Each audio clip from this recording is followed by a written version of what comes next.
has no recorded name, alias listed as the Joker. In the room is Warden Sharp and myself, Dr. Young. Oh, is this another one of those boring psych evaluation tests? No, it's not. So, you're the famous Joker. In the flesh. So, Doc, do you want me to look at the ink blots again? The first one is a kitten I had when I was a child. The second is, let's see, a dead elephant. The third is a... Funny. Now let's skip the jokes. Skip the jokes? Hey, Sharpie, didn't she get my permanent record? Be quiet, clown. Every doctor that has ever interviewed you claims a different type of psychosis. Everything from multiple personality disorders to, well, the list is endless. I do my best. Well, I don't believe it. Anything can be cured given a correct treatment. And you think you can cure me? Oh, I know I can. Take patient interview 17. Joker remains uncooperative. My earlier diagnosis remains true. I believe he enjoys his persona too much. What's up, Doc? Today I thought we'd try something different. Oh, you make me blush, Doc. I have a girlfriend. Dr. Quinzel, I know. I've seen the tapes. I saw what happened. What can I say? I'm a charmer. Anyway, I thought it would be good to talk about your childhood. Oh, ever heard of romance, Doc? I don't give up the goods for free. You'll have to try harder. What are you hiding? Didn't you hear me? You scratch my back, Doc, and, well, I won't have you wrapped in plastic and left in a gutter. Take patient interview 20. Joker is more interesting than I originally believed. When Project Titan is operational, I believe Joker will be the perfect test subject. Good afternoon. Today I thought I'd skip back to our previous conversations about your family. Of course. I was born in a small fishing village. I always wanted to join the circus, but my father wouldn't really let me. I don't believe you. My father was a cop. 1 week from retirement when the mob... I've seen the movie. What are you scared of? Scared? Yes, scared. There's obviously something. Something that made you what you are. What if I'm too scared to remember? It hurts too much. Then I can help you. These are the private notes of Dr. Young. Titan is a success. Even my funding worries have been solved after the unexpected donations from Mr. White. Joker has also shown a remarkable interest in the possibility of a cure. Once the protein bonding process is finalized, I will... Dr. Young, you ready? Oh, yes, come in. You'll hurt my feelings, Doc, keeping me waiting like that. Sit down. You can leave us. You sure? We're fine. Aren't we, Joker? Oh, yes. Well, if you insist. I'm just outside, okay? So is he here? Did your patient X arrive? Yes, I must say progressing more rapidly than I expected. But enough of that. Let's talk about you. No. Let's talk more about your Titan project. My what? How How do I know you have Bane strapped to a table in the basement while you pump him dry? Would you believe a lucky guess? I've been a fool. Joker was behind it all. He's Jack White. He gave me the money, pulled the strings to release Bane. How could I not have seen it? He's been blackmailing me. He has a crazy plan to create an army of monsters. I want out, but... Hello? Hello? Dr. Young's office. Please hold for Mr. White. What? Hello, Doc. We need to talk. I'm not doing it, Joker. Do you hear me? Wait. How did you get access to a phone? Oh, yes. Sorry, Doc. Had to split. I hate small, confined spaces. Reminds me of my childhood. Another lie? Who knows? I certainly don't, but let's not get distracted with details. So, anyway, I want my monsters. I sent you back the money. I don't want it. Do I look like I care about money? I just want my monsters, Doc. And if you don't give them to me, well then, it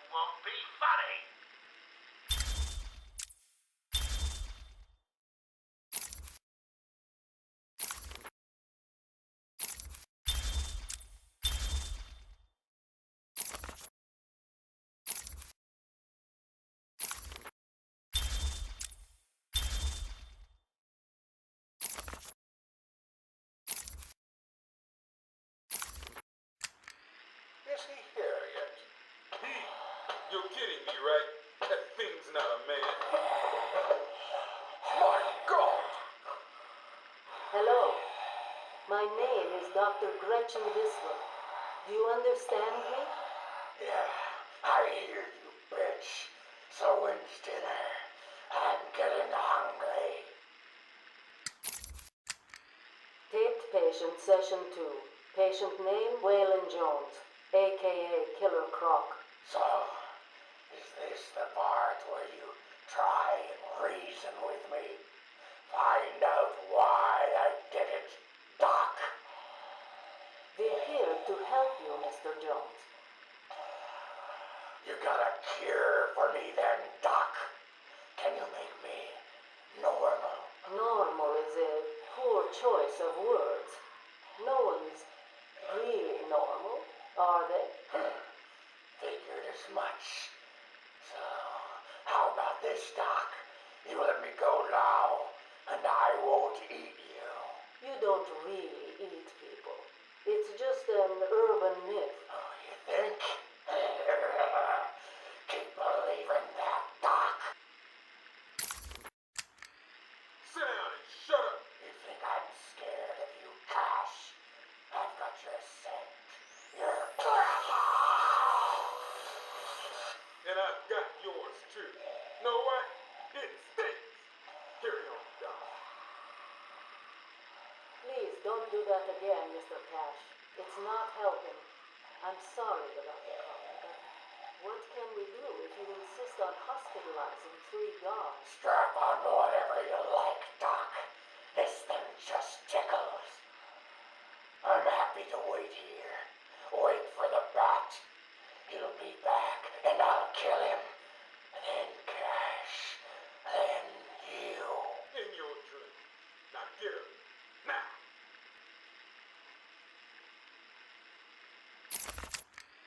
Patient interview, Waylon Jones. Progress has been slow. What happened back in that house? Just business. Business? What kind of business practices result in a house full of mutilated corpses? I don't like having my time wasted. Someone doesn't pay. They need a lesson. They owed me. So you killed them, tore up their bodies. The police never found all the pieces. They should have looked in the sewers. Are you saying you hid them there? After a while. Usually takes about 8 hours. Time to go, Croc. Get up. Patient interview. Waylon Jones, a.k.a. Killer Croc. Last night, the patient was pacified after a breakout attempt. Aaron Cash is in hospital. Reports state that the patient attacked Cash and in the struggle consumed his left hand. Cash is lucky to be alive. He lost a lot of blood. Me too. I nearly choked on that bony hand of his. That's disgusting. He could have died. He's just food to me. And once I get a taste, I want the rest of the meal. You know what I mean. Get him out of here. Now. Got your scent too, lady. I'll see you around. Tick tock, tick tock.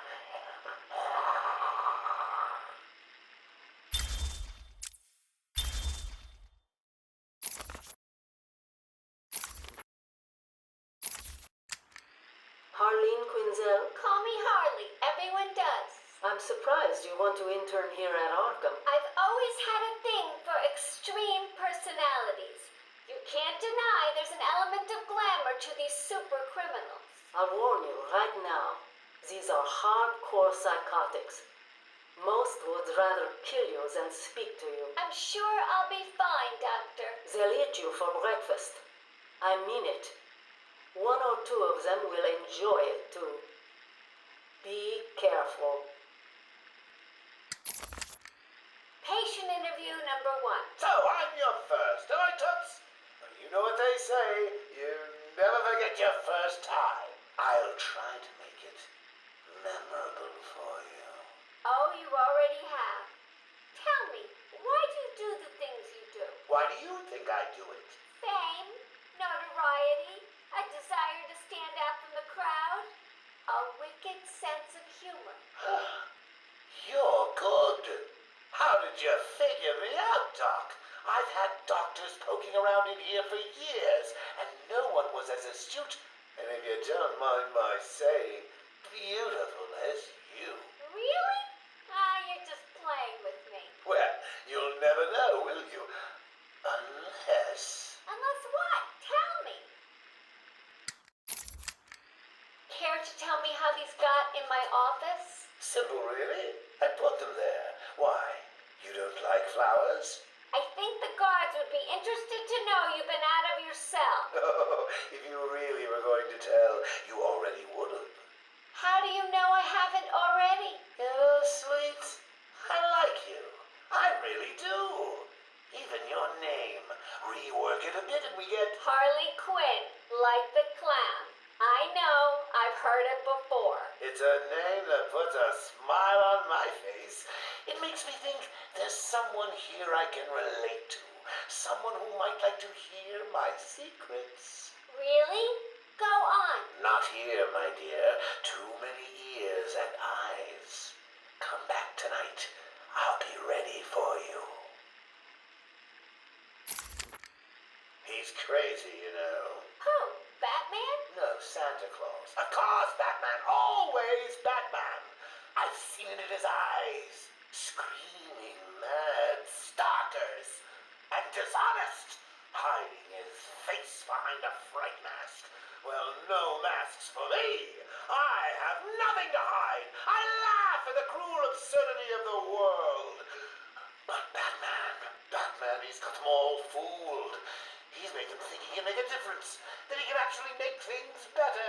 And the joke of it is, they all believe it. The police? The police, the media, the frickin' junior rangers. Every last sack of walking meat in this urban cesspool. Listen, sweets. Batman knows we're all on the same funhouse slide into madness. Why won't he admit it? He's up there in his belfry laughing at us. And the real gag is the miserable liar is allowed to run free while I'm in here. That's really incisive. Then you understand, don't you? You know why I do what I have to do. You know Gotham's only real savior is me. I got what you wanted. You did? I mean, good. How did you smuggle it in? Actually, I don't want to know. So are you ready to stop that evil, murdering bat once and for all? Of course I am. He needs to pay for what he's done to you. Give it here then, quickly.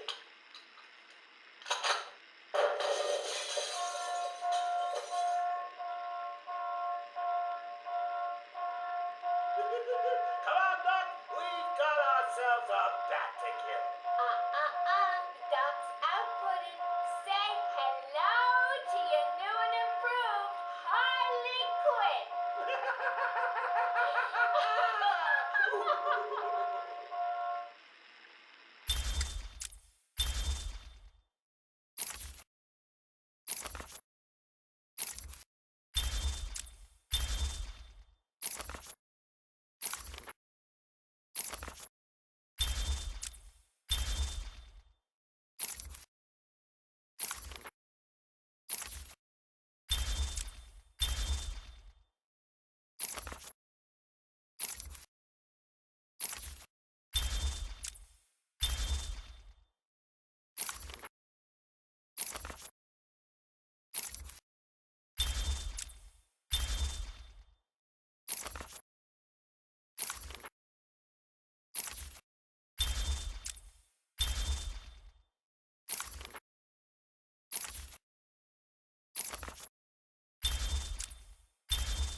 21.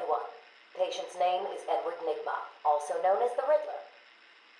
So, Edward, Warden Sharp tells me you've been leaving threatening riddles scrawled on the asylum walls. Again. One would have to be severely paranoid to read threats into harmless riddles, Dr. Young. May I test you with one? Very well.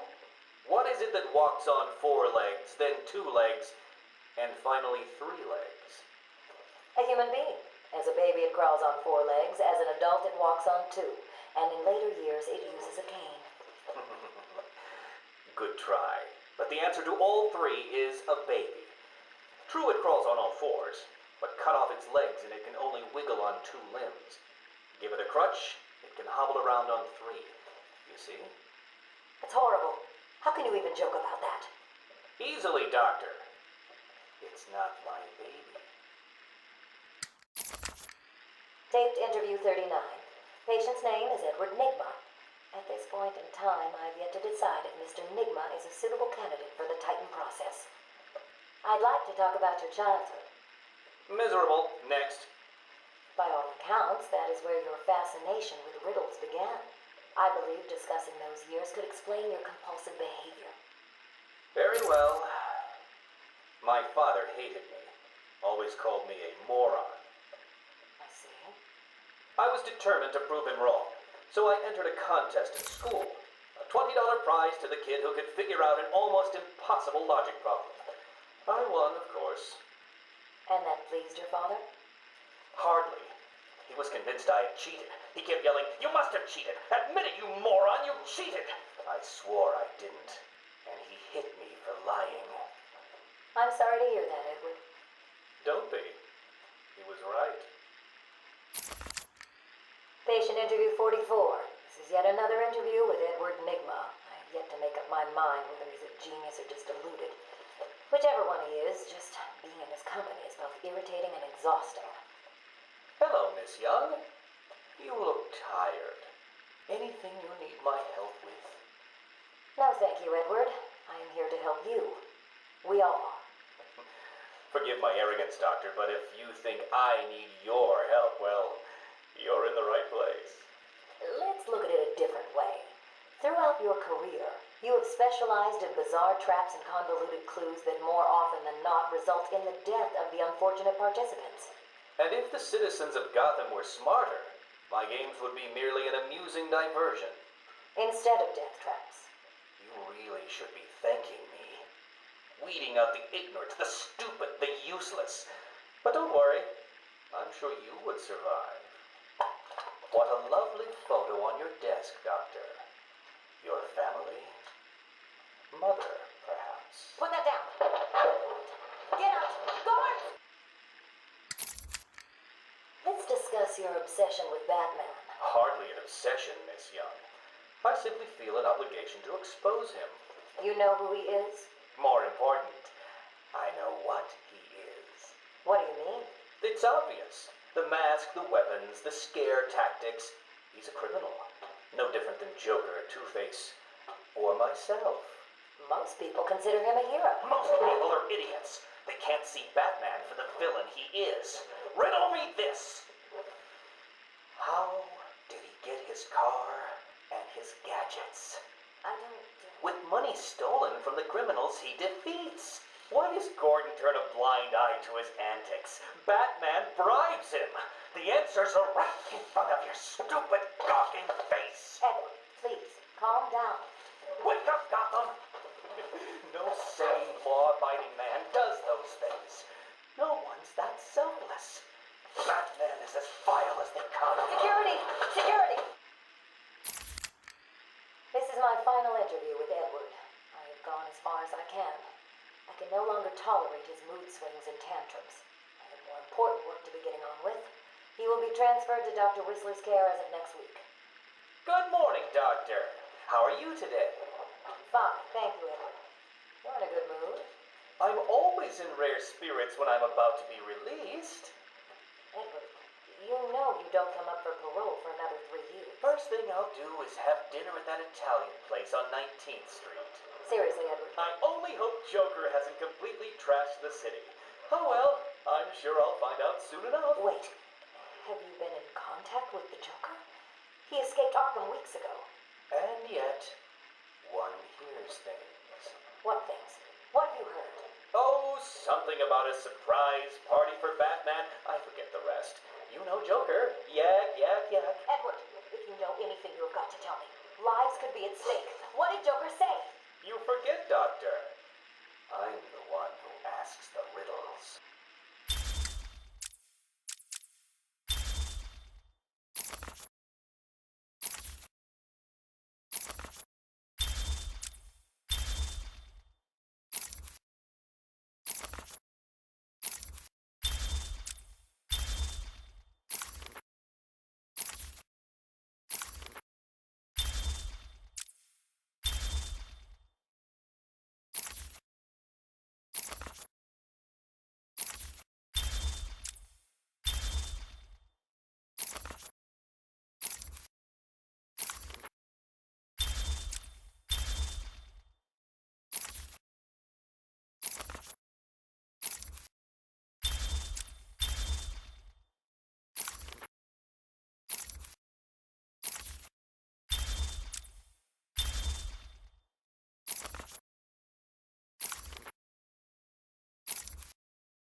Taped patient evaluation 1. Patient name is Victor Zaz. Diagnosed clinically insane after the murder of at least 20 women in the Gotham area. Hello, Victor. I'm Dr. Cassidy. Seeing as this is our first session, let's spend some time getting to know each other. I don't need to know you, Miss Cassidy. Everything is meaningless. Don't you think that's a very negative outlook on life, Victor? You've no doubt read my file. Yes, I have. It says you come from a wealthy family, that your parents died, and how you lost all the money gambling. And none of it matters. Why do you keep saying that, Victor? Because the only thing that does matter is the mark. Have you seen my work, Miss Cassidy? If you're referring to the marks on your... Of course I mean my tally marks. And I have a space for yours. Do you want to see where? Taped patient evaluation 5. Victor is not responding well to treatment. Victor, yesterday we spoke about the people you killed. Ah, the zombies. They are all people, Victor. They are zombies. Continuously shuffling through the daily grind, waiting for someone to liberate them. You mean kill them? The police report states that you've murdered, or liberated if you like, 20 young women in the last 3 months. Each had her throat slit and was left posed. They were all lucky to be chosen to receive my gift. I doubt they would agree with you. Really? How about you, Miss Cassidy? As you take the elevator to your apartment each night, open the 6 locks to apartment 433. Remember you forgot to buy your cat food. Again. How do you know As where you sit down in your favorite red chair, cat on lap, just waiting for something to happen. I can make it happen, Sarah. I am your salvation. Patient's name is Victor Saz. For the record, the patient has transferred from Dr. Cassidy, who is on leave after the incident last week. Hello, Victor. Please take a seat. Guards, you can leave us. Sorry, Doctor. Warden's orders. I can't leave you alone with him. I understand. Hello, Victor. How are you feeling today? Victor, I can't help you if you don't speak. Depressed. Does that help you? Can you get into my mind, Doctor? Why depressed? I'm just thinking about the one that got away. The one I chose. I needed the mark. I want the mark! Victor has been more subdued recently. Response to medication has been poor. Touching. Hello, Victor. Is there anything you'd like to talk about today? Victor! This is going nowhere. Guards! Get him out of here! You heard the doctor. Get up. Didn't you hear me? He's got a knife! Ah! Get a trank in him! Get a trank in him! Oh, God! He's on Bill! He's cutting him! Get him off! Get him off! We need help here! Victor has been in isolation since the attack on Zagar last week. As I wait for him to be brought up to me, I have had time to review his notes. I am increasingly worried he cannot be cured. He has no empathy for his victims. Deep down, I believe he views all of us as potential victims. Doc, are you okay? What's happening? It's Zaz. He broke out of isolation. He's gone. Oh, God! Don't worry, Doc. You're in the safest place. He's definitely left the island. Of course. But someone needs to alert the authorities. He'll need to kill again. Do you understand me? Needs to. Oh, no. He's gone after Dr. Cassidy.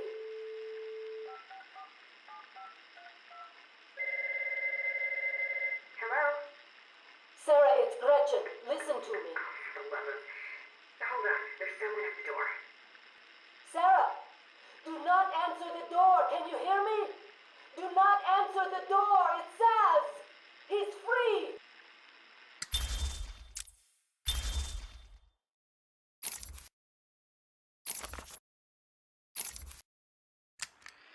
Patient interview. Pamela Lillian Isley, November 12th, 11:33 a.m. Good morning, Pamela. How are you today? Fine. Today is a special day. What do you mean? This is the anniversary of my new life. When I found my true self, my destiny. Are you referring to the event with Dr. Woodrow? Yes. What else? Of course, at the time I thought Jason had poisoned me. But in retrospect, he did me a huge favor. And why do you believe what he did has helped you? He showed me the bigger world. A world I should protect. Of course, my first offer was rejected. Offer? You tried to kill everyone in Gotham. Well, sometimes you need to prune back hard in order to make something flourish. Patient interview. Pamela Lillian Isley, November 14th, 10:21 a.m. Hello, Pamela. Today I'd like to go back to something you said in our last conversation. Ask me anything you like. You said your first offer to help Gotham was rejected. How can you possibly believe that? What do you mean? You released thousands of poisonous spores into Gotham, killed hundreds of people. How does that help anybody? I'm not interested in bodies, Doctor. Horrible fleshy sacks walking around destroying my poor babies with their greed and arrogance. But aren't you one of those fleshy sacks? Were a doctor too. How can you turn your back on us? Quite easily as it happens. But not you, Stephen. You're different. I feel we have a connection. Really? You do? Of course. Pamela, I got you what you asked for. Do you like it? Oh, yes, Stephen. I love it. Such a beautiful flower.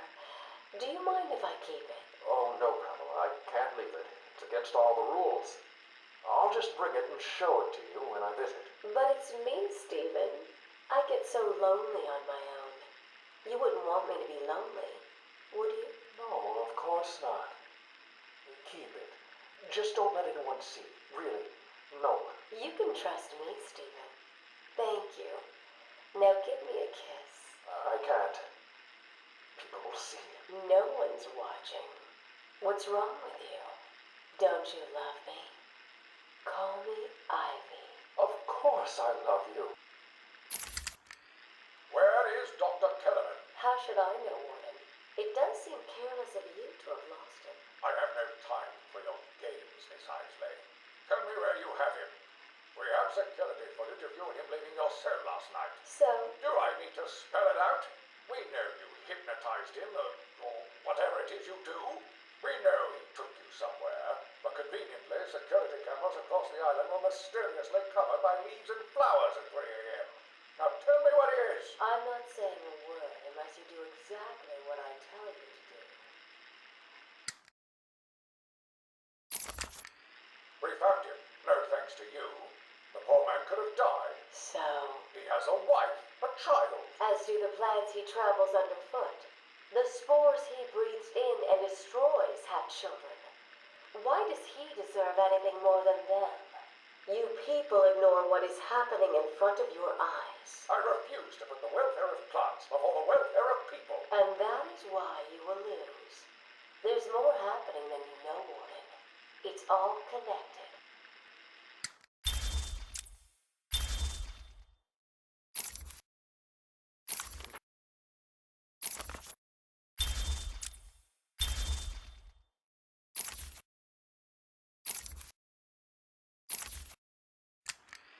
Patient interview 1. Patient was referred to me after the incident with Dr. Murphy. He appears to have suffered a breakdown of sorts. I believe it was brought about after the loss of his wife and child. As yet, the patient has been unable to speak. Continued observation shows little mental activity. It's as if the shock of what he saw triggered his mental collapse. There's someone in here! It's him. We found him. Break down the door! Note to self.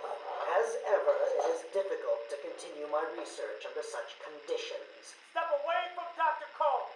Now. Get down on the ground! We found them. Someone get a medic. Oh, God, what's he done to him? Patient interview 6. Dr. Crane has been back in custody for 3 weeks. Regular sessions have been inconclusive. I am not sure he is actually insane. Good evening, Stephen. How are you tonight? I'm conducting the session, Jonathan. Of course. If that helps you cope, I wouldn't have it any other way. Let's talk about the events 3 weeks ago. What did you think you'd achieve? Dr. Murphy is still in therapy. I wanted to understand him. His personal demons, his fears. It's all quite fascinating, really. But you were a respected doctor. A brilliant mind. Now just another resident in Arkham. Can I have a drink? A strong one? This kind of question bores me. I'm afraid not. Interesting choice of words, Doctor. Tell me, what are you afraid of? Patient interview 9. Dr. Crane continues to evade questions. I believe he is quite sane, just evil. He takes no interest in the people he has hurt. His research appears to be the only motivating factor in his life. What is it about fear that drives your obsession? Fear drives everything, Stephen. Everything. Your life is governed by fear. Every decision you make is a product of that fear. Don't be ridiculous. You married your wife. Margaret, isn't it? Because you were scared of dying alone. You have children because you're scared of leaving nothing behind that really matters. You go to the doctors because you're scared of dying. Do I need to go on? No. I think that will be all for today. Guards?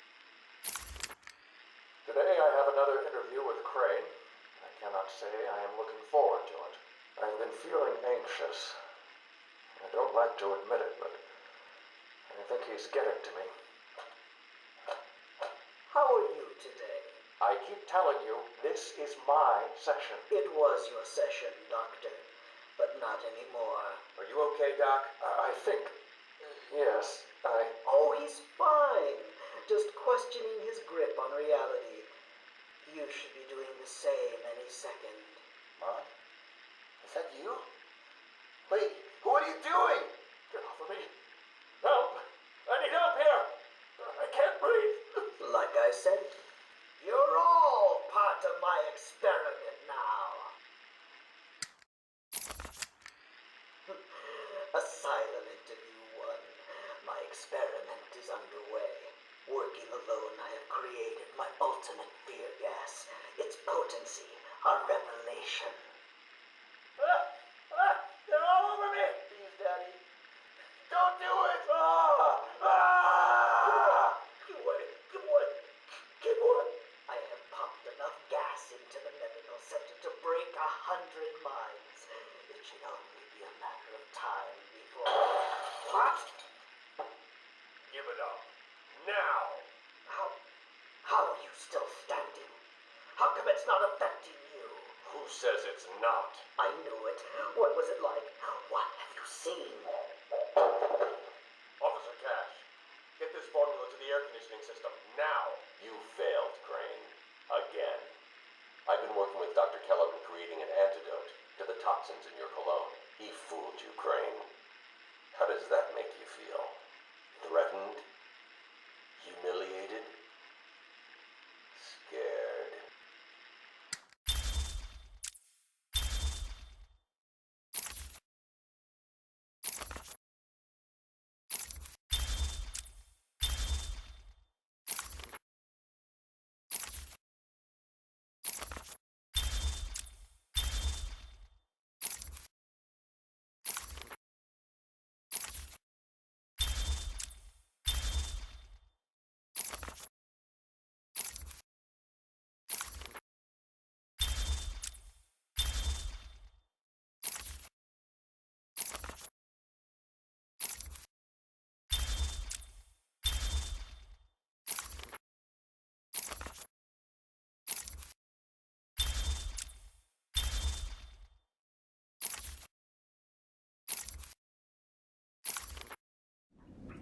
I am the spirit of Amadeus Arkham. Through my actions, I have saved this cursed city, though my own curse is to forever remain in the shadows. My story is carved into the very soul of Arkham, and will only be revealed to those dedicated enough to discover it. My family's blood ran through the heart of Gotham. We were doctors, politicians, and teachers. We have been the organ cleaning the arterial filth from the city. We have been its servants, giving all to protect it. And still it has chosen to hurt us. As Gotham's veins slowly filled with pain and suffering, the effects were felt everywhere. My father fell first, infected by some foul disease. My mother lived on, but only in a dream. I returned to the family home to care for her, where she remained in her bed for as long as her body continued to breathe. Her tears kept me awake at night. My journey lasted little over a month, visiting academics in both Metropolis and Keystone. I was exposed to a wealth of new ideas.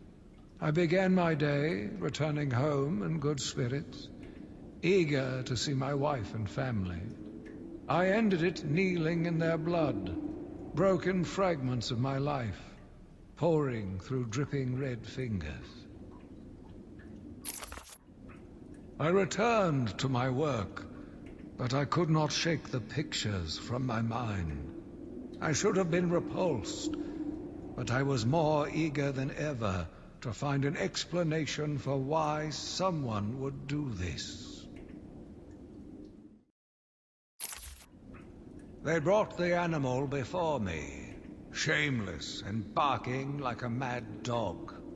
For what felt like days, I endured his boasts. He took pleasure recounting his actions, cataloguing his depraved crimes. What should have been revenge turned to pity. This poor dog needed my help. The island changed little over the years. Its reputation was in tatters, but I vowed to fix it. As the buildings were rebuilt, I saw the future. A bright, wonderful future. New brick, metal, and paint covered old wounds. Fresh blood was injected into the body. Bright new minds came, and all swore to uphold our promises. We all knew we were the ones to fix this city. And the city would thank us. My family's killer stood in front of me. Years of therapy have deemed him sane. I was proud to see him walk free. In exchange for his liberty, the state required only a signature. He talked about wanting to walk in a park, how he longed to feel fresh air on his face. And then he took my father's fountain pen and killed my secretary. As he was subdued, he screamed out, pleading for forgiveness, for pity. But I had none. I watched as guards beat him to a stain on the floor. Spring was a turning point, a new beginning, a glorious realization of my true destiny. My family's killer perished in an unfortunate accident. These animals cannot be cured. Like dogs, they only respond to discipline. And if that fails, then I was afraid that these accidents would have to continue. I took a walk around my island. I passed by the penitentiary and felt nauseous at the thought of the filth it contained. I looked out over the Gotham Bay, and in the distance I saw lights. No doubt boats bringing more filthy degenerates to my city.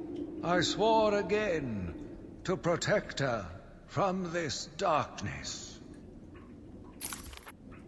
I argued with the latest group of young, eager doctors.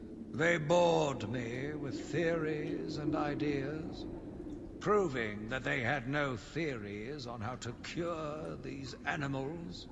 Only one shared my vision. I offered her the chance to explore her dreams. She accepted. We'll make a good team.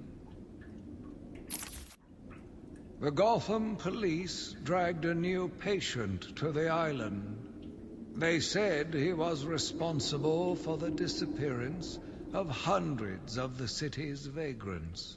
As I looked at his disgusting body, all scales and teeth, my mind ran free, dreaming of delicious punishments to break this monster.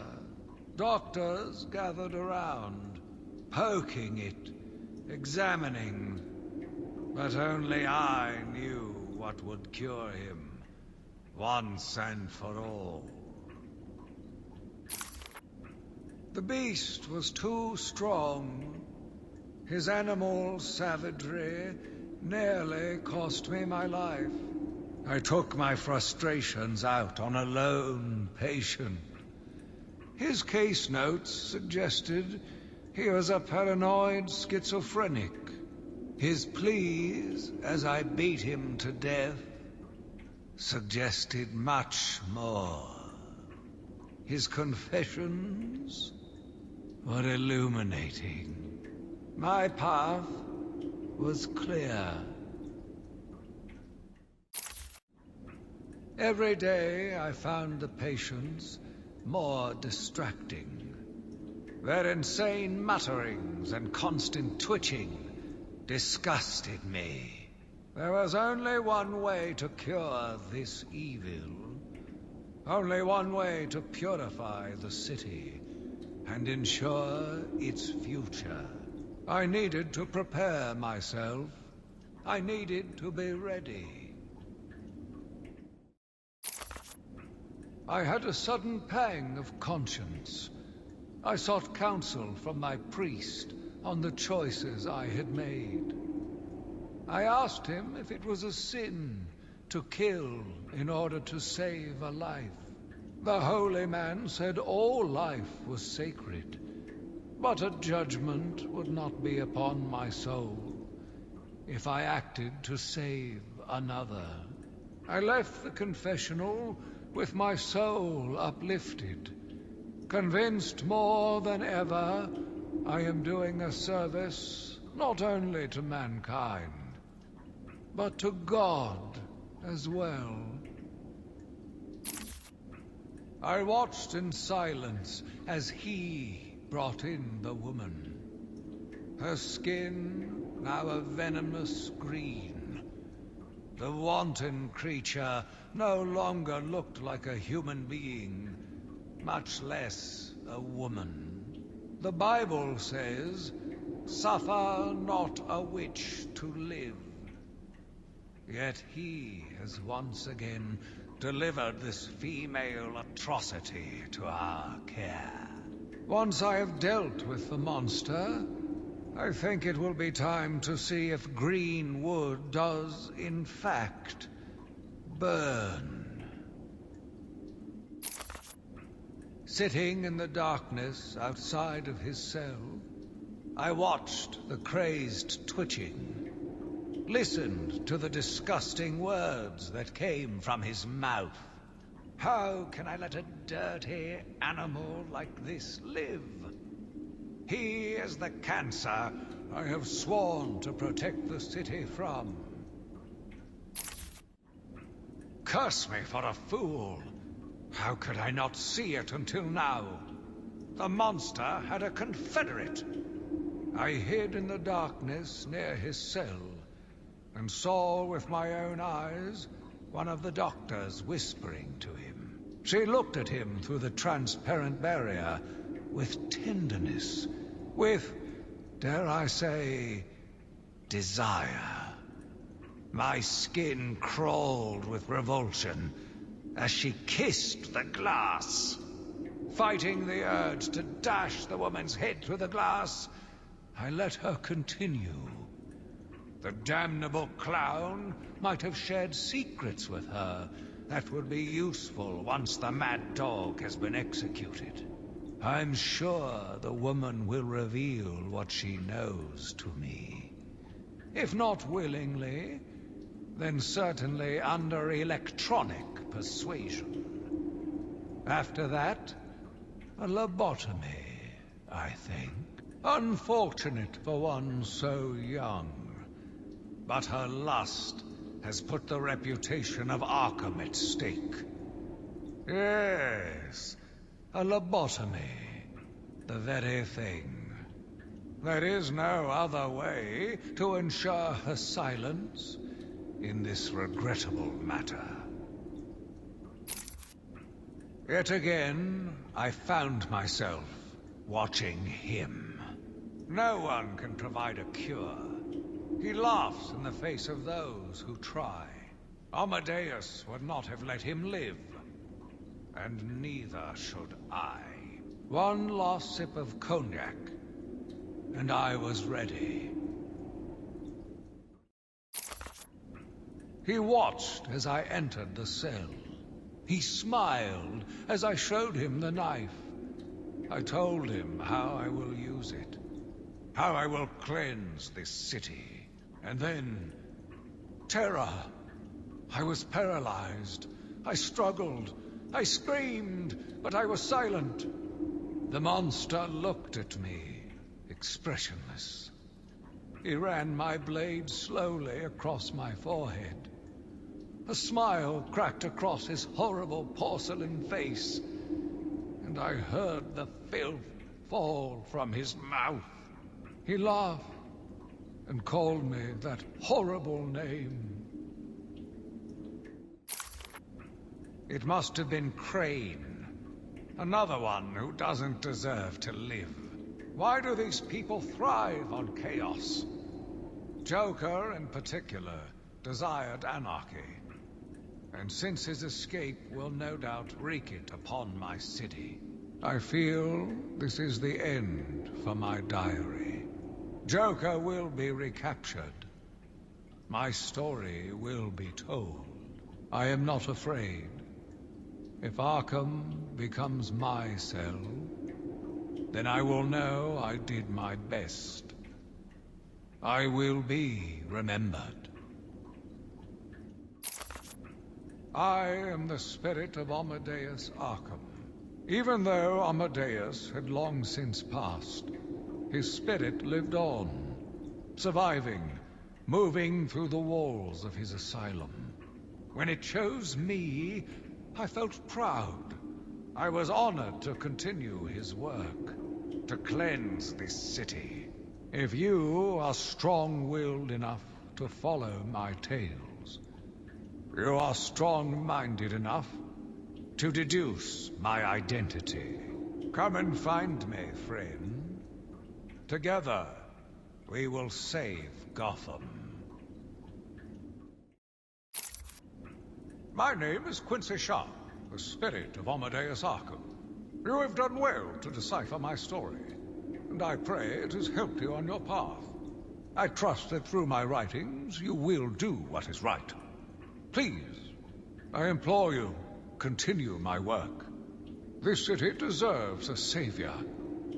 Continue my work.